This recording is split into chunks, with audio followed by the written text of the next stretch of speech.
all that. So, I remember Scottie was having an MVP year when Phil did that and things like Yes. that. He So, was having an MVP type season when that yeah, move was made. And that's my issue with Phil. Phil, don't get me wrong, he's a great coach, but his way is at times. And then my other issue with the whole racial thing, I never read his book. You did. But people were posting on Twitter and Instagram like excerpts of his book where he did talk about race and he did yeah. kind of say things that made me kind of screw my face up. 'Cause at the end of the day, love Phil Jackson to death. He's still an old white guy from, where is he from? Where's he from? I'm trying to remember exactly where he's from because he moved around a lot. He moved Yeah, around a but lot. from what I remember, it's one of them type of things. So it's like Well, it is what it me personally, damn where he's from, he's an old white guy in America. Like, I mean, just is. being honest. Right. No, you got a point So, there. So it's yeah, like for us to just act as if Scotty had no merit in what he was saying, it would be yeah, ignorant. And then for those excerpts in the book, just like, okay, all right. And then we watched him. Like I said, I got a personal vendetta because he did Melo, but I watched how he tarnished Melo's name.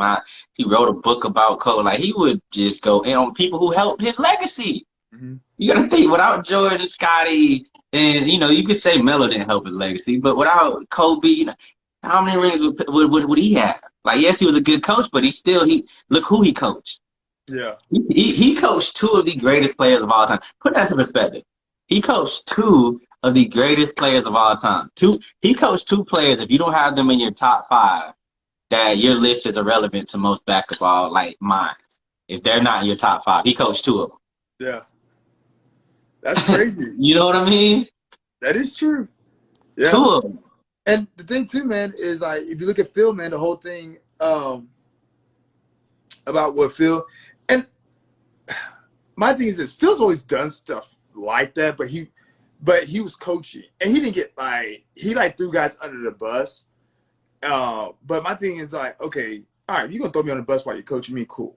Well, I Right. mean, not cool, but it is what it is.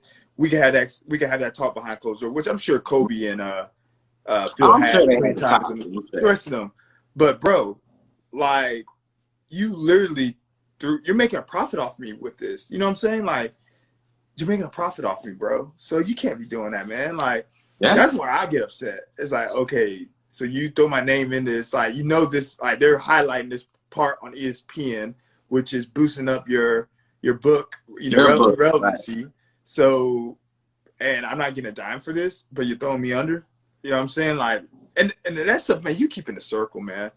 You Yeah. know, like me, if somebody else wants to talk about it, let them talk about it. But you know, like, yeah, I saw that jump, man. And then man, Kobe was insane, man, because he was fascinated with winning. Like that was winning mattered to him because I told you, man, there's no A way lot of people took him back.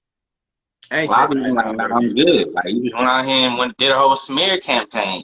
But the difference between his smear campaign with Kobe and Melo, one, he was coaching Kobe at one Yeah, point and came back to coach him again, and they had some success together. And then two, Kobe's reputation wasn't, right, he had his bad reputation from the court case, but not like on the court. right. Nobody questioned him on the court. People are already starting to question Melo on the court. And then you go on this smear campaign, which rings matter. So he has rings, he doesn't, he's telling the truth. It's like, yo, but none of his teammates come out and say anything. No, you see, like when he was out of the league, you saw players campaigning to get him back in the league. Now that he's back in the league, you see what he's doing. So it just showed to me we missed the whole year and a half, 2 years of one of the best scorers to ever play because of him. So I don't know. I'm not. I'm a fan of his basketball mind. I'm a fan of certain things like that. But when it comes to Jordan and Phil as people, Mhm. I'm rocking more with Scotty because they just don't the way they move, it Right. shows you that they are about them, which is cool. Be about you, But I'm rocking with Pimpin on this.